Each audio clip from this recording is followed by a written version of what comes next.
날벼락 이죠. 천재지변처럼. 이러다 죽겠구나 딱 그런 생각이 들더라고요. 빨간불인 걸 봤는데 미처 브레이크를 못 밟았다.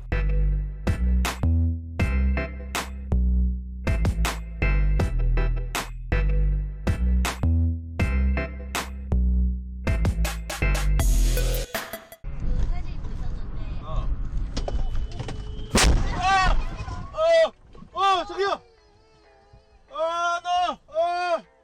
신호 확인하고 녹색불인 거 확인하고 진입을 했는데 갑자기 차가 보이더라고요. 브레이크를 밟았는데 이미 늦어서 그냥 뭐 손 쓸 새도 없이 그냥 사고가 났어요. 바로. 빨간불인 걸 봤는데 미처 브레이크를 못 밟았다 그렇게 말씀을 하시더라고요.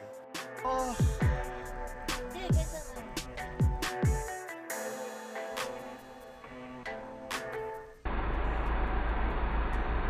요즘 난리다 난리야. 어? 일자리 없어. 어머.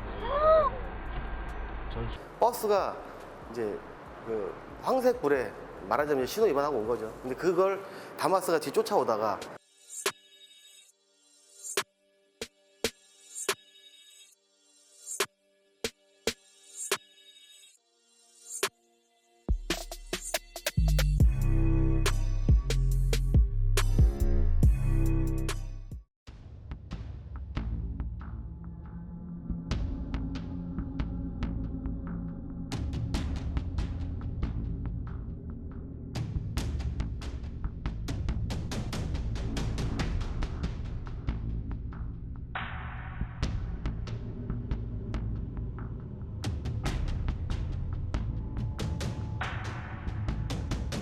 CCTV 보니까 SUV 승용차가 2차선에서 이제 3차선으로 이제 변경하는데 3차선에서 덤프가 왔거든요.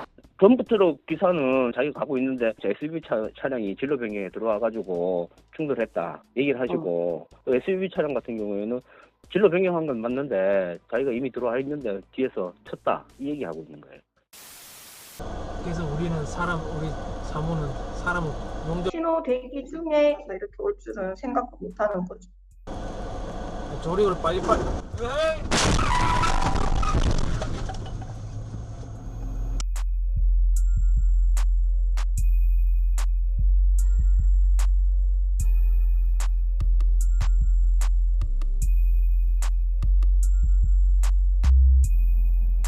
뒤에 운전하시는 분이 차가 너무 속도를 안 줄이고 너무 빨리 가니까 저러다가 사고 나겠다 하는 순간에 이제 저희하고 차를 박았다 하더라고요.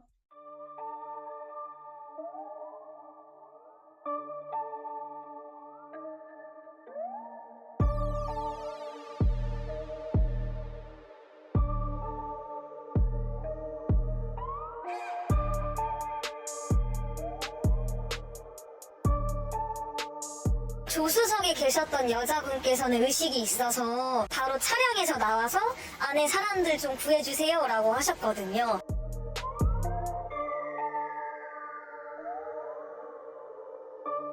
운전자분이 나중에 급발진 얘기 하시셔가지고 그건 조사해본다고 하시는데 실수로 하신 건지 아니면 진짜 급발진이 일어나서 그런 건지.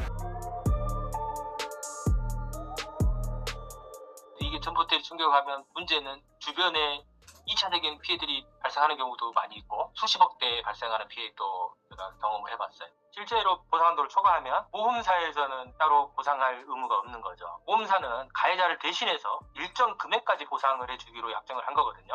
그러면 설사 손해배상 청구를 해서 소송으로 확정을 받는다 하더라도 실질적인 변제를 못 받게 되는 경우들이 상당 부분 발생할 수 있습니다. 차들 차선 바꾸니까 바꾼다. 네가 속도 낮춰줘야 된다. 얘까지 보내줘. 왜 안 가나? 엄청 단속 가려고. 어머. 경찰차가 앞에서 보여가지고 빠져나가려고 사행을 하는데 저희가 지나가니까 그제서야 들어오면서 흥미를 부딪힌 거죠. 실선이 아니고 점선이니까 바꿀 수 있는 그거라고 해서 8대2 정도라 저희는 10대0 아니면 소송까지 가겠다 이렇게 얘기를 했어요. 어디로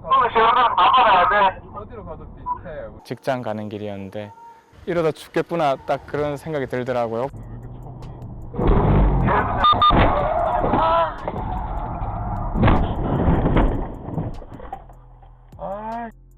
사고 났다. 덤프트럭이 2차선에서 직진을 하다가 저쪽으로 갑자기 방향을 틀어갖고 제 뒤쪽을 부딪혀서 차가 이제 돌아갔고 중앙분리대 쪽으로 타고 넘어갔습니다.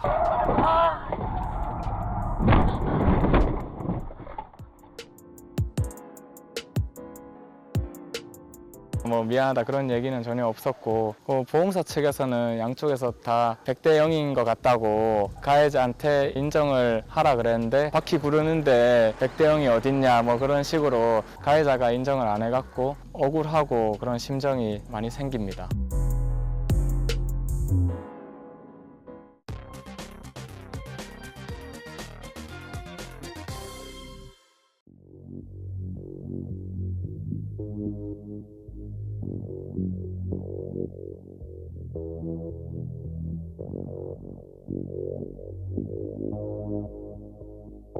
컨트롤을 하면은 좀 위험하다는 것을 알고 있어가지고 그냥 미끄러지는 대로 놔뒀고 그 상황 때문에 이제 어디 부딪히지는 않았습니다. 다음에 또 비 오는 날 지나갔는데 같은 구간에 사고가 나서 멈춰있는 광경을 목격했습니다. 파여진 구간을 밟는 순간 바로 미끄러졌다라는 느낌을 받았는데 그때 약간 차가 붕 뜬다라는, 덜컥하면서 붕 뜬다라는 느낌을 좀 받았습니다.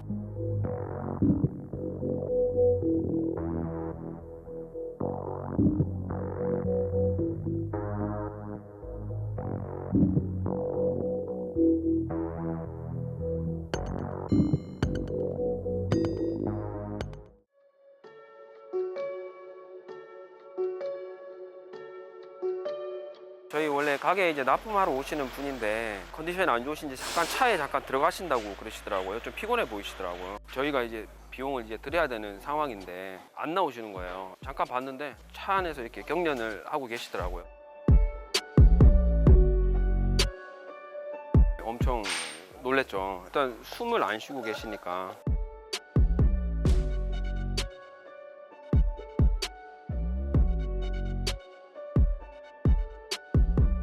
가게 오신 손님 중에 또 심폐소생술을 또 하시는 분이 옆에 마침 계셨던 거예요. 그분이 오셔가지고 이제 자기가 이제 하시겠다고.